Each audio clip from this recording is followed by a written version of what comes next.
Belgharia প্রফুল্লনগরে school ছাত্রীকে ধারালো অস্ত্রের কোপ অভিজিৎ দত্ত নামে এক যুবকের।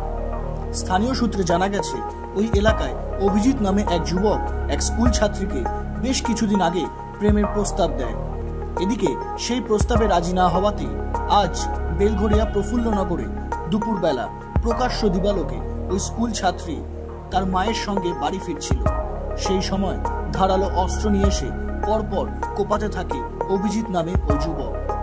ঘটনার পরই এলাকার লোকজন অভিজিৎ নামে ওই যুবককে বেধড়ক মারধর করে। ঘটনার পর ওই ঘটনাকে কেন্দ্র করে ব্যাপক চাঞ্চল্য তৈরি হয়। পরে এই ঘটনার পরিপ্রেক্ষিতে অবরোধ করা হয় বেলঘরিয়া এক্সপ্রেসওয়েতে। ঘটনার পর ঘটনাস্থলে বেলঘরিয়া থানার পুলিশ এসে ঘাতক ওই যুবককে উদ্ধার করে নিয়ে যায়। এই ঘটনা প্রসঙ্গে স্থানীয় এক মহিলা জানান, কি বলবো, এটা শুধু মা নাকি স্কুলে নিয়ে যাচ্ছিল। হ্যাঁ, তারপরে নাকি কুপিয়েছে, অনেক কাম করে মেরেছে। আমি ঠিক জানি না কাকে কুপিয়েছে। মেয়েকে কুপিয়েছে, মা ঠাকুর মেরেছে, মাকেও মেরেছে। আচ্ছা, আপনি এখানে থাকেন তো? আমি এখানে।